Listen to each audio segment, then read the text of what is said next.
Welcome to Kevin Makes Cool Things. I'm Kevin, and today I'm making the Demon King's Longsword from the solo leveling manhwa. Before I get into that, I want to take a minute to address some changes to these videos. For any of you who have followed my work over the last 2 years, you've probably noticed that you can actually see my face this time, and there's a good reason for that.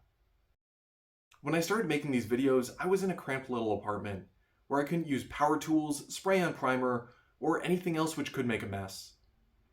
About a year ago, I moved to a much nicer place, where I have a room that can serve as a home office and a garage, where I can use some larger tools and messier materials.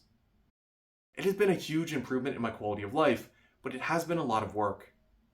Pretty much every weekend for the last year, I've been doing some kind of home improvement project. My plan was to start appearing in these videos in a couple months, when I made a little more progress and had a nicer background for filming. What changed is I decided to make this longsword, which was too large to accommodate using my normal camera work, so I moved up my timeline. Please forgive the unfinished background for at least the next few videos. The next major change is that I haven't finished this project yet. Normally, I make notes as I go along, but then record the audio at the end, once I know how this turns out. I'm making this change to make it more interesting for all of you at home, so we're going to find out how this project ends together. It might be a little awkward for the next couple videos where I've already done some work on these things, but I'll do my best to catch you up. If you like this new format, please comment, like, and subscribe to the channel. Without further ado, let's dive into the sword. I'm using an image of the Demon King's Longsword from chapter 105. Normally, I would have to edit together multiple images to create a good reference, but this shot is pretty comprehensive. In GIMP, I traced one edge of the sword, which I later mirrored to create a perfectly symmetrical blade. This turned out pretty well, although I would need to adjust some things later on. I roughly traced the detailing. Later I went back and used the Paths tool to smooth out these lines. Here's where I went in a somewhat weird direction. I imported this into Blender and started making a model of the sword. This wasn't strictly necessary because I was planning to make this out of EVA foam instead of 3D printing it. I started making cosplay props as a teenager. I did pretty well for an amateur, and even had friends pay me for a couple of pieces, but I had much grander ambitions. I dreamed of making a YouTube channel where I could post tutorials. I just wasn't skillful enough to do it at the time. Years later, I was introduced to 3D printing, and it opened a lot of doors for me. Suddenly, I could make things which I could imagine, but wasn't skillful enough to sculpt by hand. It's allowed me to start this channel and realize a lot of my teenage dreams. I was so excited to do this project because I had attempted and failed to make swords as a teenager, and this seemed like a great way to redeem myself. One thing which I don't think I was fully aware of when I started was I was also nervous on some level, because this had gone so poorly in past. This led to a number of questionable design decisions. Modeling this in Blender was a useful sanity check. I realized that my handle measurements were absurd, and I ended up correcting my reference. It became a problem when I went way too deep into this model. I should have realized I was going down the wrong path when I started modeling the raised details along the blade. I'm embarrassed to say that I wasted time on a few more attempts. This did help with a couple of details, like the handle size, but it didn't translate into any real progress. I finally came to my senses and printed a full-size pattern, which is what I should have done from the start. After I taped these pieces together, I cut out the pattern. On my first attempt, I actually cut these pieces out before taping them together, but it was a disaster and I needed to reprint this to try again. Being able to line up the edges of these pages makes it so much easier. When purchasing EVA foam, you basically have two options. You can go the cheap route and buy EVA foam tiles, which are meant for putting under things like exercise equipment, or you can go the more expensive route and buy rolls of EVA foam, which are specifically meant for making cosplay props. This provides you a much better quality material, which is way easier to work with, but this is so much cheaper. At least for my first few attempts, I decided to go with the cheaper option and see if I can make it work. This sword needs to involve more than just EVA foam. Most swords have a rigid core of some kind, which is generally either a thin metal rod or a piece of wooden dowel. I went with this 3/4 inch diameter, 3 foot long dowel from Home Depot, which has the added benefit of fitting nearly perfectly inside this 1-inch diameter PVC pipe. I want my sword to have a nice grip, and I find that 1-inch diameter is about right for my hands. Using this PVC is going to be a hell of a lot easier than anything I could build up on top of the dowel. When working with these EVA foam tiles, the first step is supposed to be sanding off the textured surface, but I couldn't get mine to come off. I decided to attempt a workaround. I knew I was going to need 2 of these sheets to get the thickness I wanted for this sword, so I tried putting the textured sides in so they were facing together, hopefully sealing them on the inside of the sword and leaving just smooth foam on the outside. I think I would have eventually run into issues with this approach, but I didn't get that far. Looking back on making version 1, I can identify 3 main points to improve on. 1, I did a terrible job creating the channel for this dowel core. I cut all the way through the foam in some areas and went too shallow in others. 2, the tile texture required a ton of adhesive for a really mediocre bond. 3, I didn't cut these shapes perfectly, so the 2 sides were mismatched. At this point, I knew version 1 was a flop, but I had learned a lot from this and was confident I could do better on my next attempt. For version 2, I cut out one side and then used that as a template for cutting the other, so they lined up much better. I also did a better job with the channel for the dowel. I was careful not to cut too deep on my first pass and tried something different for removing that last bit of material. I did what I normally do and turned to 3D printing to solve all of my problems. I created a small piece which I could run along the foam and use to test the depth of the channel. Then I went back with my Dremel tool and made any fine adjustments. Here's a comparison of version 1 and version 2 of the sword. These aren't identical because on version 2 I did go through and attempt to round over the edges with my Dremel tool, but hopefully you can already see that there's a big difference between these. Of the 3 points of improvement I talked about while making version 1, I was able to improve on everything for version 2 except for the amount of adhesive required, which was more a function of the material I was using than my skill level. The EVA foam tiles I used for my first 2 versions cost me about $25 overall, so around $12 to $13 per attempt. For my 3rd version, I purchased about $90 worth of EVA foam, which should have been enough for 2.5 attempts. That brings the cost up to $35 to $36 per attempt, and that's just for the foam. When I started this project, I bought a 2-pack of these little guys, thinking this was going to be enough adhesive to last me through this project and many more. What I didn't count on was the EVA foam tiles I was using for versions 1 and 2 had a textured surface, which just ate up adhesive. By the time I was done with version 2, these were nearly all gone, so I ended up purchasing this big boy, just to make sure I didn't run out. I happened to get lucky and found some 72-inch dowels while I was out picking up Halloween decorations. Instead of trying to make this exact same sword again, I tried to do something a little bit different for version 3. I am trying to grow this channel, so I've been trying to choose more relevant projects. I decided to make Teacher, the main character from the series, reincarnated as a sword. I had actually been a fan of this design for years, since I first saw it in the manga, and when I saw the anime was coming out, this seemed like the perfect chance to try getting into sword making. My big plan was to release the Demon King's Longsword in September, because it seemed like an easier place to start, and then release the Teacher Sword in October, to go along with the release of the anime. Obviously none of that happened, but that brings me to my 3rd attempt at making a sword.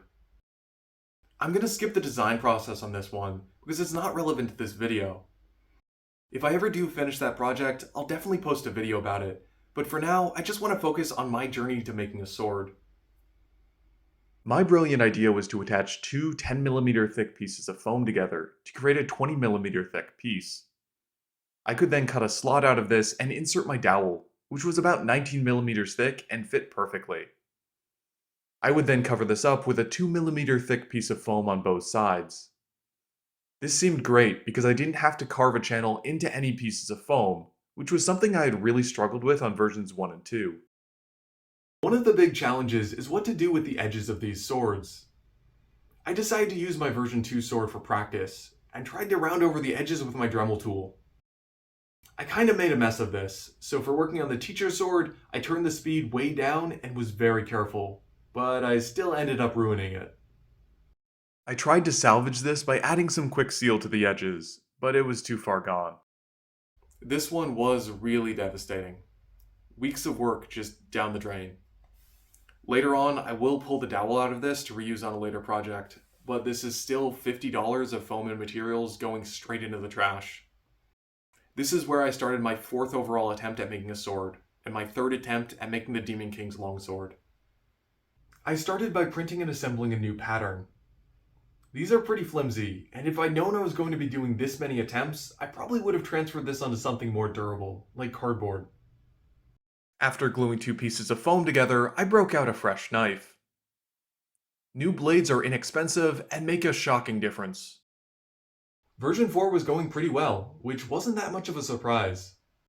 I had already done most of these steps quite successfully on version 3, but I was still finding even more ways to improve. One rule I set for myself, which I wish I had been following this entire time, was to freehand as little as possible. On this version, I used a ruler wherever I could. I couldn't get a great shot of this because of how long this dowel is, but this is what the sword looks like after I've glued the dowel in place and attached foam to one side. When this was drying, I put a bunch of heavy tools on top of it to keep everything sandwiched together, and I used a layer of paper towel over top to make sure none of the adhesive got on my tools. You can see that bits of the paper towel are still stuck on here, but that will be easy to pick off.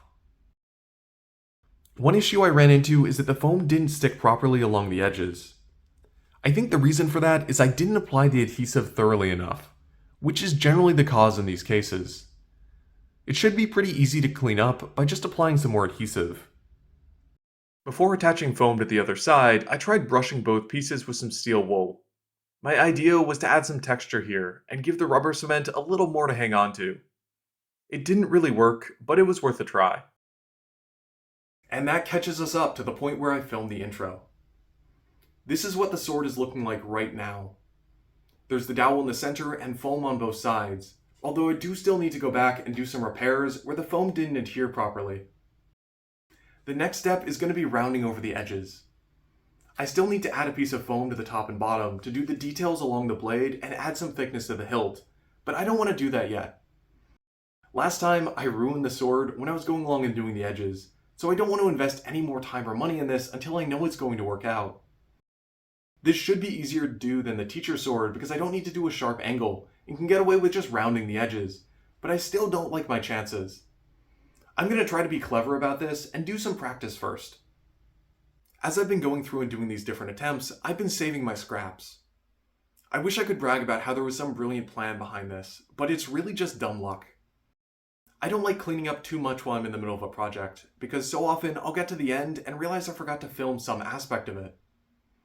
I saw these sitting in the corner of my room the other day and realized the smart thing to do would be practice on them instead of starting on the thing that I invested a lot of time and money into. I practiced on the scrap pieces until I felt reasonably confident. My first pass on the actual prop took me about 30 minutes with the hand sander. The hand sander goes way slower than the Dremel tool, which was good because I had more control over it. One thing I didn't anticipate was the foam pulling away while I was working on this. The pieces I was practicing on were from when I was cutting out a channel for the dowel, so it was only the two 10mm pieces of foam glued together, so I'd never encountered this. I might be about to do something really dumb. The other day I was practicing on those scrap pieces and concluded that I could not be trusted using my Dremel tool. It was just too much, and that's how I ruined my last attempt. Now I'm reconsidering, because I'm looking at the sword and the curve I put on the edge is fine, but it's not really satisfying. I'm going to try using the Dremel tool on some more scraps and see if I can make it work at a low speed and then going back through with the mouse sander to clean up the details, and if it does, I'm going to do it on the actual prop. Let's find out how this turns out. Thankfully, this worked out and went so much better than any of my previous attempts. I think a large portion of this was mental. I knew I was going to be going back and cleaning this up with a palm sander, so there was much less pressure to be perfect. If I'd had this mindset from the beginning, I think this project would have gone very differently. I cut out the details which run along the blade as best I could, but left some overhang around the hilt so I could cut it down to size once I'd glued it on. I went back to the garage and rounded over the edges of the detailed pieces before attaching them to the sword. While I was out there, I also tried my hand at sculpting the pommel. The pommel isn't a particularly important part of this prop, so it's a great area to try out new techniques. It has become abundantly clear over the course of this project that I'm not great at sculpting EVA foam with my Dremel tool, so this seemed like a good chance to practice. I attached the detailing to the blade using rubber cement. I used painter's tape to hold this in position while it dried, and it worked really well for the areas I covered. Unfortunately, I thought that a piece of tape every couple inches was going to be good enough, but clearly not. I'm going to go back and do another round of gluing with a lot more tape this time. I am so happy about this. So far, this project has been really interesting because I've gotten to experiment with new materials, try out new techniques, and generally learn a lot, but it hasn't really been fun. Finally, this is looking like it's supposed to. And while this isn't going to be a masterpiece, and I've got a lot to say at the end of this video when I'm talking about what I do differently next time, I'm pretty sure this is going to turn out as a recognizable prop. I still have more to do, but it's a really exciting milestone. The next step I had planned was to go over the prop with a heat gun, and hopefully melt off any of the little bits that are hanging off of this. I've been roughly following a tutorial by Cosplay, and she makes this process look awesome. I decided to be careful and try it out on some of the scrap pieces I had, and it just ended up melting. I'm not sure why this is, but I'm definitely not trying this on my sword. I used Quick Seal to do a number of touch-ups. The biggest offenders were where the handle met the hilt and the pommel, but there were also some areas along the blade where the thin layer of foam had gotten caught and pulled away during sanding. I'm used to using wood filler on 3D prints, which works really quite well, and I was hoping that Quick Seal would be the same, but it was nowhere close. I probably should have sprung for some EVA foam clay, which I've heard great things about, but it's much more expensive, so I tried to make the discount option work. I continued to follow Cosplay's tutorial, and brushed the sword with a mix of water and wood glue, which dried into a hard shell so it no longer felt like foam. I couldn't find the brand of wood glue she used, so I ended up buying Gorilla brand. It might depend on the kind of glue you're using, but I found that using my brush to mix in maybe 5% water to 95% wood glue created a really nice texture, which I could easily brush on. I've applied 3 coats of the wood glue and water mixture to the sword, and it has a nice firm shell on it. Cosplay did 6 coats on hers, but I'm gonna stop here. Partly, this has taken me way longer than I expected, and I need to post this in just a couple of days. The other factor is that I don't think I need to do more coats. She does a really nice job prepping her sword for painting by applying some spray-on sandable primer, which I absolutely love and use on all of my 3D printing projects, but it reacts very poorly with EVA foam. I'm all for taking some risk during a project, which is why earlier on I went back with my Dremel tool to round the edges over more, but it just doesn't make sense at this stage. I'm not going to risk completely destroying this prop for a slightly nicer paint job. The next step is just to do some quick sanding and then move on to painting. I started by laying down a coat of white acrylic paint. I never painted such a large prop before or dealt with a hardened wood glue surface, so I wasn't sure how this was going to go. I only had a small tube of blue paint, so I wanted to make sure I wouldn't run out. Later I came back and added the black paint. I finished the project by sealing everything up with a coat of Mod Podge. It is finally finished. I'm pretty satisfied with the results, although if I could go back and start this over, I would do a lot of things differently. The main change I'd make is I would start this project out by doing a bunch of practice. I feel like the alternate title for this video could be Kevin Learns How to Use His Dremel Tool because of all the issues I had with that. I've owned that Dremel tool for more than 10 years now, and I've used it on my last dozen videos to help me sand 3D prints, but none of those skills transferred over. That was the case across the board, and it just generally felt like I was taking a skill penalty from trying to make something this large. Every single step, whether it was cutting, sanding, gluing, or painting, took longer, made more of a mess, and it was just generally less polished than when I try it on my small 3D prints. I even managed to get paint on the ceiling, which is something my wife is only just now learning about as she watches this video. If I could go back and start over again, I would outline the sections of foam I needed to build this, and use every spare scrap to either practice on or attempt to make a small-scale project, to hopefully learn some of these lessons faster and for a lot less money. The other factor with making this was time. This took me so much longer than I expected, and if you have a busy life or a job, I would recommend you give yourself more than a month to make something like this. It's not all bad though. I do really like the design I went for on this, although I could have executed on it a little bit better. I don't love my sculpting attempt for the pommel, but you live and learn. It was also satisfying to be able to flex my creative muscles on this. The approach I went for, where I cut a channel for the dowel and then coated the outside with thin layers of foam, was deeply flawed. It creates some structural issues, which I definitely wouldn't go for again, but it's always interesting to see your creative solutions pan out, even if it's not a complete success. I hope you enjoyed this video, and I will definitely try to post a link to these designs in the video description. I'll also post a link to Kompatsu Cosplay's video, because while this was hopefully an interesting build video, and you might have learned some things not to do, this definitely isn't a comprehensive tutorial, and you should check out some other creators. If you enjoyed the video, then go ahead and like and comment. If you want to follow my work, then go ahead and subscribe, and I'll see you again next month with another project.